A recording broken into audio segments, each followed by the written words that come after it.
Was Sanderson right about Holly Black? Let's see.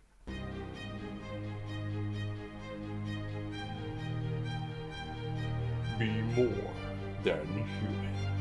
Hello and welcome back to the channel. My name is J.R. Carroll. I am the author of the More Than Human novels. And today we are here to review The Prisoner's Throne, but also the Stolen Heir duology. Now, last year, The Stolen Heir was on my list of biggest book releases for 2023. I had planned on reading it right off the bat, and I just never got around to it. I read just too many books, too much writing, not enough time. But I knew that the second one was coming out, and I was like, I have to. I really wanted to get into it, and then again, it just kind of floated out of my mind. But I was recently watching a video of Brandon Sanderson talking about his favorite authors, or who he thinks are the best authors in fantasy today. And, among the names, Holly Black came up. And, he had some very good things to say about her. And I thought to myself, man, okay, Sanderson is telling you that she's good. You wanted to read the book. Let's get into it. So I read The Stolen Heir like 2 days ago, and then today I got done with the Prisoner's Throne. And so no spoilers for The Prisoner's Throne because it just came out, but there may some of the stuff I may talk about may be spoilers to The Stolen Heir, the first book. But that's just the way things go, right? So we are following Oak mainly throughout this book.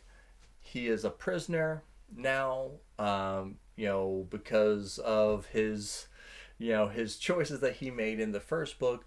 And this is and again, this being the first Holly Black books that I've read, I don't know why I thought that this was more adult fantasy. I wouldn't say this is YA either. It's probably, what do they call it, new adult. But the writing is, it's high enough to not be like boring, but easy enough for you to just run through these books. Super quick read, easy. She's not too purpley. She gives you that feeling she kind of gives you that feeling that some of the Fae talk different than humans. So she'll shake it up a little bit, which is good. And it took me some getting used to. I guess we're in Elfheim, her world that she's created. Again, didn't know. But the one thing I will say, I read a book by R.A. Salvatore a long time ago. And this book was in the kind of D&D universe. And I knew he was making a lot of references to D&D that maybe I would have enjoyed more had I been more into it and understood, certain places and characters and types of creatures.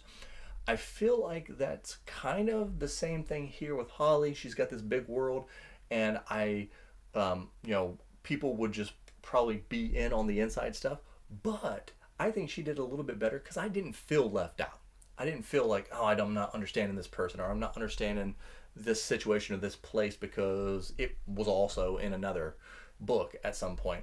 She did it really well. And being for a little bit maybe younger audience, some of the situations and stuff were still, done well enough, polished well enough that I really enjoyed it. I know people will say like she's the queen of fairy stuff, and there's just fairy stuff all over the place. I found myself having to kind of turn off my Dresden Files meter in my head because they kept talking about Queen Mab and Queen, and certain things. Again, I'm not gonna spoil anything, but certain things with Queen Mab. So I was like, turn that off, Joe. Just be in this world. But it was really good.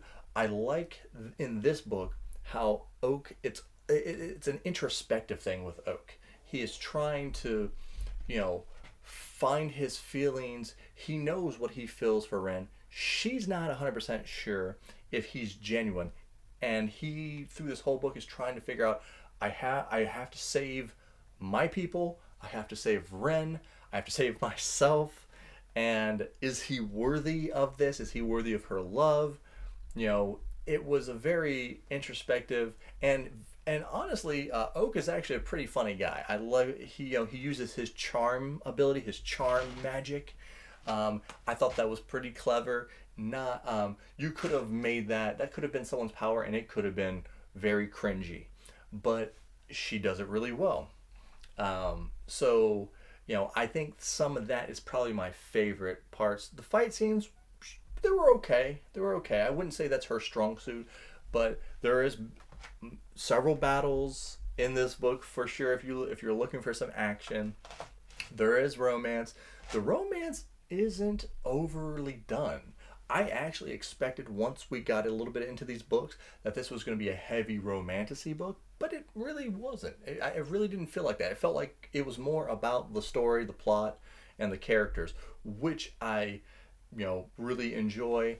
Again, some of the more visceral descriptions of Ren are pretty cool. But if you liked The Stolen Heir, you gotta read this book, right? You gotta finish the duology. You're gonna love it. If you haven't read The Stolen Heir, go ahead and read it. I mean, open your horizons. If you're, it's like I said, it's not super romantasy. So if that turns you off, you won't have to worry about that. But let me know in the comments. Have you read Holly Black stuff? Have you read The Stolen Heir? What are your thoughts? Make sure you like, subscribe, do all that good stuff. Check out my Patreon. For as little as $1 a month, you can help the channel out here as well as my writing. But more importantly, be more than human.